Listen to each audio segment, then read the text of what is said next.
Serangan udara Israel terus membombardir wilayah Palestina, khususnya Gaza. Serangan yang dilayangkan pihak Israel ini menyasar kawasan di dekat Rumah Sakit Indonesia di kota Beer Lahia di bagian utara Gaza. Ledakan bertubi-tubi terjadi pada Minggu 22 Oktober 2023. Dikutip dari Tribun News, serangan itu menyebabkan kerusakan dan cedera serius. Namun belum ada informasi apakah pasien dan orang lain yang berlindung di rumah sakit juga termasuk di antara mereka yang terluka. Sebelumnya, Rumah Sakit Indonesia mengumumkan bahwa dokter mungkin terpaksa menghentikan tindakan operasi.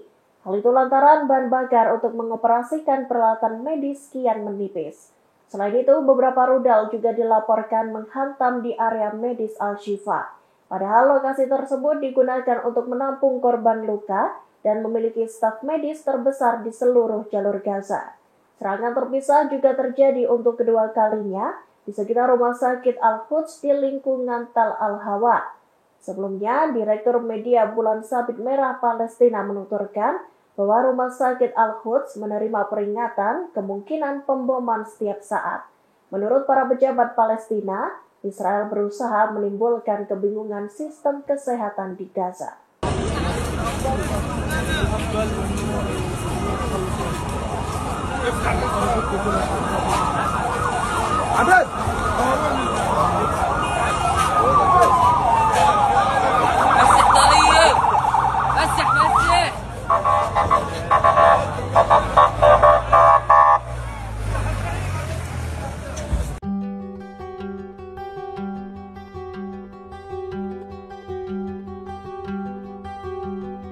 Nyawa sebanyak 120 bayi baru lahir yang ditempatkan di inkubator Rumah Sakit Gaza kini terancam.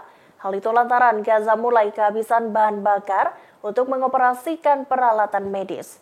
Tentu saja itu terjadi karena Israel memangkas pasokan bahan bakar yang masuk ke wilayah Gaza. Diketahui lebih dari 1.750 anak tewas akibat serangan yang dilancarkan Israel ke jalur Gaza. Serangan tersebut merupakan balasan atas pemboman yang dilakukan Hamas pada 7 Oktober 2023 lalu ke wilayah Israel. Imbas serangan itu, rumah sakit mengalami kekurangan obat-obatan, bahan bakar, hingga air. Persediaan medis itu tak hanya untuk merawat orang-orang yang terluka akibat perang, melainkan juga untuk pasien-pasien rutin. Disebutkan juru bicara UNICEF Jonathan Craig, saat ini ada 120 neonatus yang berada di inkubator, yang mana 70 diantaranya harus menggunakan ventilasi mekanis. Minimnya tenaga listrik menjadi kekhawatiran utama bagi 7 bangsal spesialis di seluruh rumah sakit Gaza, terlebih rumah sakit yang merawat bayi prematur. Tenaga listrik digunakan untuk membantu pernapasan dan bantuan kritis, misalnya saat organ-organ tubuh bayi belum cukup berkembang.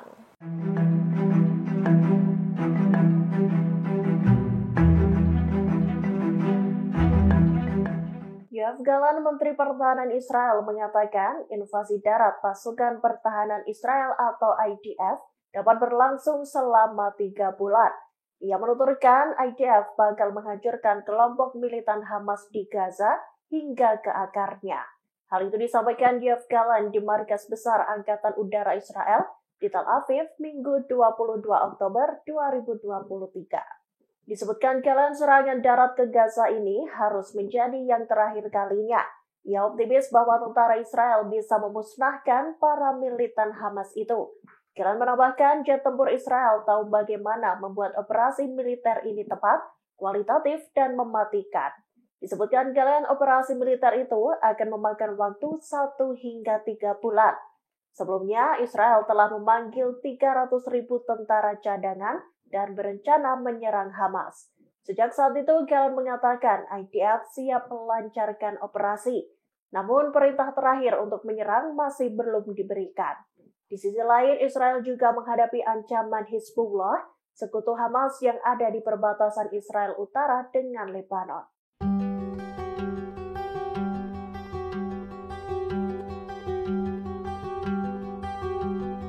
Sedikitnya 10 rumah sakit di jalur Gaza telah berhenti beroperasi. Hal itu buntut serangan yang dilakukan Israel ke wilayah Gaza yang tak kunjung berhenti. Tak hanya itu, minimnya bahan bakar untuk pengoperasian alat medis juga menjadi salah satu alasannya. Pernyataan itu disampaikan oleh Menteri Kesehatan Gaza pada Minggu 22 Oktober 2023. Diketahui sebanyak 29 institusi medis menjadi sasaran korban penembakan Israel dan berhenti beroperasi. Di hari Jumat 20 Oktober 2023, jumlah korban tewas di jalur Gaza mencapai 4.400 orang, sementara 14.200 orang lainnya mengalami luka-luka. Pada hari Minggu, korban bertambah menjadi lebih dari 4.600 orang. Diberitakan sebelumnya, bantuan kemanusiaan pun telah berhasil disalurkan pada rakyat Gaza. Truk-truk bantuan itu akhirnya masuk setelah sempat tertahan di pintu Rafah, perbatasan Mesir dan Gaza. Sebanyak 20 truk bantuan dikabarkan mengangkut obat-obatan serta kebutuhan medis lainnya. Ada pula pasokan makanan yang disalurkan untuk warga Palestina. Namun Israel tegas memperingatkan agar tak memasok bantuan bahan bakar ke dalam jalur Gaza.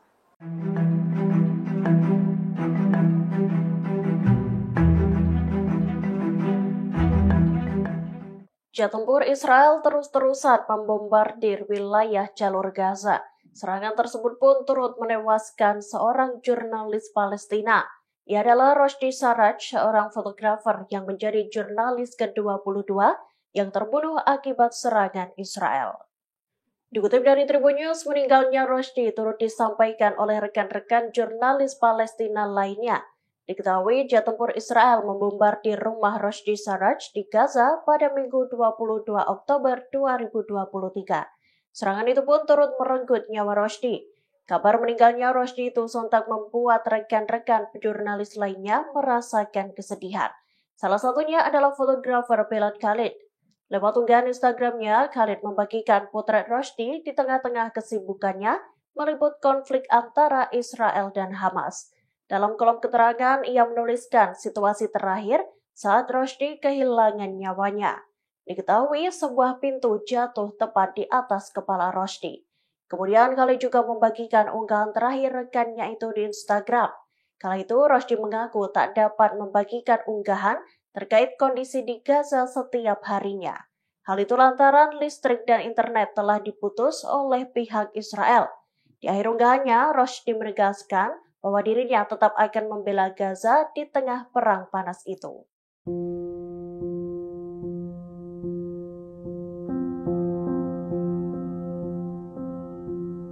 Presiden Amerika Serikat Joe Biden melakukan pertemuan dengan Perdana Menteri Israel Benjamin Netanyahu. Pertemuan itu digelar pada Minggu 22 Oktober 2023 di Gedung Putih. Keduanya diketahui membahas soal perkembangan di Gaza serta pembebasan 2 sandera Amerika oleh militan Hamas. Lewat panggilan telepon, pihak Gedung Putih mengungkapkan bahwa 14 truk pembawa bantuan kemanusiaan telah diizinkan masuk ke wilayah Gaza. Seperti diketahui, sejumlah truk-truk bantuan akhirnya memasuki wilayah Gaza setelah sempat terhenti di pintu Rafah, perbatasan Gaza dan Mesir. Bantuan-bantuan itu berisi obat-obatan, peralatan medis, serta pasokan makanan. Terkait hal itu, Biden dan Netanyahu sepakat untuk terus mengalirkan bantuan berkelanjutan bagi rakyat Gaza. Biden juga menyampaikan apresiasinya atas peran Israel dalam membantu mengamankan pembebasan seorang wanita Amerika beserta putrinya. Kedua wanita yang berkewarganegaraan ganda Israel Amerika itu merupakan tawanan pertama yang dibebaskan oleh Hamas. Hal itu juga diungkapkan Biden lewat cuitan Twitter atau X-nya pada Senin 23 Oktober 2023. Biden lantas mengatakan bahwa pihaknya juga tengah berupaya untuk membebaskan seluruh tawanan yang disandera oleh militan Hamas.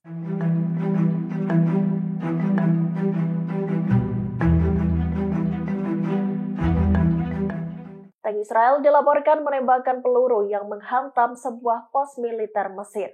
Pos tersebut diketahui berada di dekat perbatasan Rafah antara Gaza dan semenanjung Sinai, Mesir. Dalam sebuah pernyataan, pasukan pertahanan Israel atau IDF mengatakan tembakan tank ke pos militer Mesir itu dilakukan secara tidak sengaja. Dikutip dari Tribun News, IDF mengklaim bahwa tembakan itu tak sengaja menghantam pos Mesir di kawasan Kerem Shalom. Imbas serangan itu ada 7 orang yang dikabarkan tewas. IDF mengaku menyesali hal tersebut dan menyampaikan kesedihan atas insiden itu. Namun adanya tembakan itu tak mempengaruhi proses pengiriman bantuan ke jalur Gaza. Seperti diketahui pada Sabtu 21 Oktober 2023, sebanyak 20 truk bantuan dikirimkan ke Gaza melalui perbatasan Rafah. Ledakan di perbatasan Mesir itu terjadi beberapa jam setelah konvoi truk kedua memasuki perbatasan Mesir dan Gaza. Menindaklanjuti soal tembakan tak sengaja itu, IDF mengaku bakal menyelidikinya.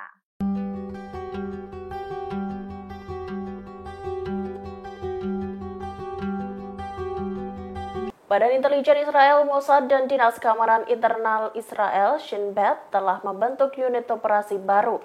Pembentukan unit baru itu untuk memburu anggota unit khusus Nukba Hamas. Unit baru itu dinamai Nili, yang namanya diambil dari jaringan intelijen Yahudi awal abad ke-20. Kutip dari Tribun News, Nili adalah akronim dari bahasa Ibrani untuk Netzach Yisrael Lo Yeshaker, yang berarti keabadian Tuhan tidak akan berbohong. Nili akan difokuskan untuk melacak dan menghabisi seluruh pasukan elit Nukba Hamas. Nukba Hamas adalah komando angkatan laut di unit pasukan khusus Brigade Is ad-Din al-Qassam. Mereka adalah sayap militer Hamas yang memimpin operasi Badai Al-Aqsa pada Sabtu 7 Oktober 2023 lalu. Anggota Nukba diketahui mencakup agen-agen yang dipilih oleh para pemimpin senior Hamas. Meski begitu, setidaknya ada 2 komandan Nukba Hamas yang tewas dalam serangan udara Israel. Keduanya adalah Komandan Batalion Khan Younis Bilal Al-Khedra dan Komandan Kombi Ali Hadi.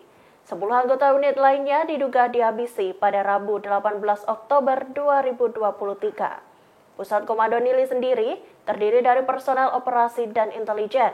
Mereka sudah memiliki nama dan foto target yang dimaksudkan. Beberapa dari mereka telah dihabisi dan rumah anggota lainnya pun telah diserang. Tujuan unit ini adalah untuk menjangkau semua anggota Nukba Hamas dimanapun mereka berada.